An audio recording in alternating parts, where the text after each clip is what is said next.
something as well that I picked up on.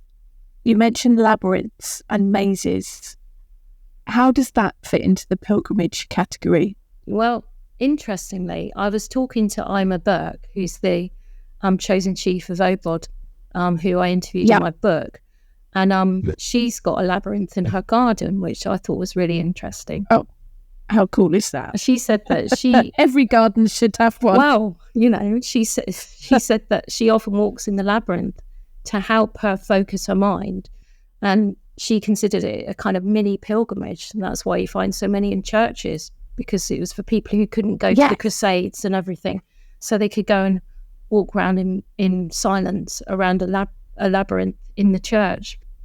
And they're almost going on a mini pilgrimage in a way, which I think is really interesting. Okay, that makes sense. I was never sure why. But there's a lot of churches, old churches, that have them in their grounds. I was never sure what the purpose of them was for, particularly linked to the church. I've got a mini that one. Makes it's sense. Probably about that big, that I keep by my bed, which I use as a meditation tool, which is not quite the same thing, but I might run my finger along it with my eyes closed, because you don't know where you're going to end. So it's kind of working in the pilgrimage way, where you're going to a foreign place and you don't know what's going to happen, which I think is quite powerful, really. Oh yeah, if anybody gets the chance to walk one, go for it. It is, it's weird, isn't it? It is literally lines drawn on the ground, but it is a very spiritual thing to do. But I'd never thought of it as a pilgrimage, but that makes sense. You can find insight, direction. Yes. You can release. And all by following. The same with mazes, but mazes have got the added advantage of you don't know where you're going, do you, to get to the middle. So that is, I suppose, in a way, quite like a pilgrimage, because, you're going in a place you've never been before.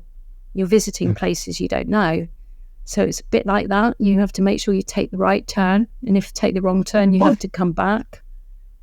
It's very much like a journey. There's that element of the unknown with that, isn't there? And you don't have to go too far for those either. Doesn't require a plane ticket normally.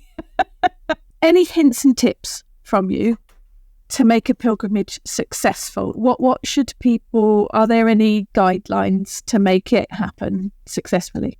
I think the best thing you can do is spend time researching the place you want to go to.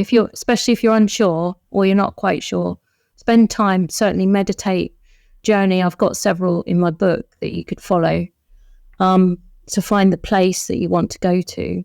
If you know the place, then do lots of research about the place so you understand it, so you've got a kind of knowledge of it before you arrive there.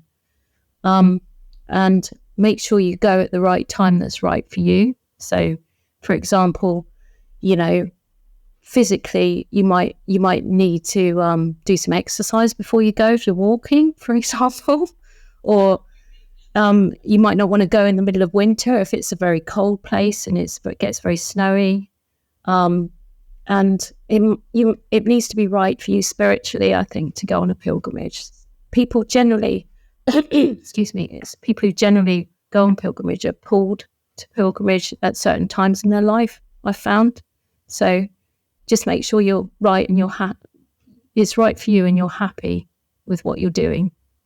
And it will come to you if it's meant to be, definitely. I think most of us folk on the spiritual path, we learn to trust our intuition, don't we? And if your intuition is that calls you normally, isn't it? I think most of us are called to certain places, sometimes again and again. Can you do a pilgrimage again to the same place? Does that work? I've been to Iona more than once. Right. I'm hoping to go there again eventually, but not yet. But sometimes my friend, for example, Scott, who's in the book, he's just done a pilgrimage along St Cuthbert's, which goes from Montrose in Scotland to Lindisfarne. And I know that he's done it before, but this time he walked it, which he hadn't done before. So sometimes it's nice to do things in different ways. So perhaps you might walk it where you hadn't walked it before. Yeah, you get a different perspective.